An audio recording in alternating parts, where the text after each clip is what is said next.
Siamo appena usciti da una presentazione a porte chiuse, non quella che vedete alle mie spalle, di Bloodborne, il nuovo titolo di From Software in esclusiva per PlayStation 4 che arriverà il prossimo anno sulla console ammiraglia di Sony. All'interno di questa presentazione c'era Miyazaki, il capo creative director di From Software, che ci ha illustrato un po' le caratteristiche del gioco e ovviamente la prima risposta è stata su Demon's Souls. Bloodborne non è il seguito di Demon's Souls, anche se dal nostro punto di vista è quello spirituale. Cambia il setting, cambia tutto, anche l'ambientazione è più dark rispetto al passato e il sistema di combattimento è un'evoluzione rispetto a quello precedente. Ovviamente chi ha giocato Demon's Souls o i due Dark Souls si troverà subito a casa, ma come abbiamo visto poi da una demo giocata di oltre mezz'ora dagli sviluppatori, ci sono diverse cose interessanti. Infatti Bloodborne sembra essere una sorta di evoluzione su tutti i piani, da tutti i punti di vista di quello che era invece Demon's Souls, perché innanzitutto quello che subito cambia è il comparto tecnico. PlayStation 4 e il finanziamento da parte di Sony, perché il gioco è sviluppato da From Software ma è prodotto da Sony, hanno permesso di regalare al gioco un comparto tecnico di tutto rispetto davvero next gen, come si suol dire. E questo si nota subito dalla profondità visiva, dal dettaglio, dai riflessi, da tutto quello che concerne l'ambientazione di gioco. L'ispirazione presa per questo titolo dovrebbe essere quella dei paesi dell'est europeo nella fine del XIX secolo. Si vedono delle cattedrali enormi, bestie feroci che erano un po' di quella mitologia lì. E tutto quanto denota un impatto molto interessante che comunque salta subito all'occhio. Si vede che c'è stato un lavoro di fino migliorato rispetto al passato, ovviamente ha un netto di un frame rate che ancora oggi è sotto i 30 fotogrammi al secondo, ma ci sta, il gioco esce il prossimo anno. Per quanto riguarda il gameplay, il titolo vede questo protagonista molto forte, sembra essere molto più sicuro di sé rispetto a quelli di Demon's Souls.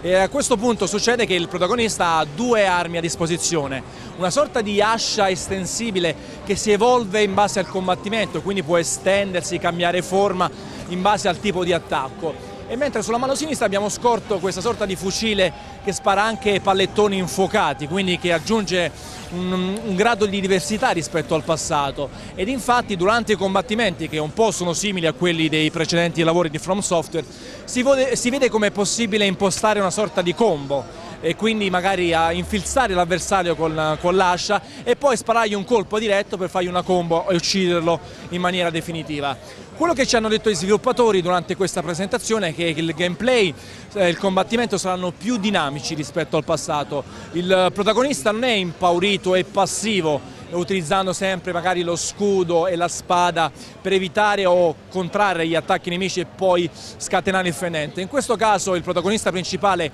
è consapevole della propria forza, può attaccare il nemico, distruggerlo, anticiparlo. Ma detto questo, sarà sempre molto difficile affrontare anche ogni singolo avversario, che sia un umano dalle dubbie origini e comunque molto aggressivo, magari anche con un fucile, o che sia una bestia, un uccello, un animale o qualsiasi cosa che gli si parerà di fronte.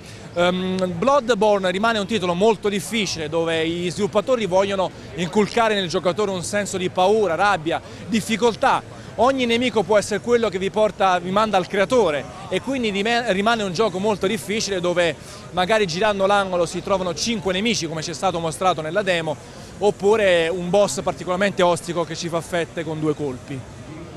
La demo ci ha permesso di vedere un po' il level design del titolo, questa ambientazione, ripeto, molto più oscura rispetto al passato, dove anche in questo caso è possibile magari aprire alcune scorciatoie man mano che si va avanti e quindi evitare a girare gli avversari ma comunque affrontarli spesso e volentieri.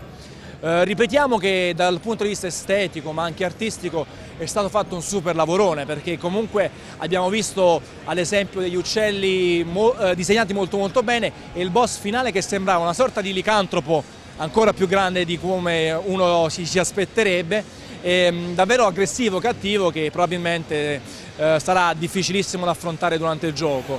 E poi con tutti questi effetti particellari, riflessi e quant'altro, l'impatto estetico sembra essere davvero eccezionale. Ovviamente non possiamo esprimerci sul quanto sarà diverso rispetto a Demon's Souls. A noi sembra, ripetiamo, un seguito spirituale, perché il feeling è quello, ma gli sviluppatori ci hanno tenuto più volte a sottolineare che tutto quello che vedremo nel gioco sarà di un livello superiore, perché l'hardware è migliore, perché il budget è superiore, perché l'esperienza maturata con gli altri capitoli permetterà di ottenere un titolo che avrà una mappa più larga, più grande rispetto ai precedenti lavori.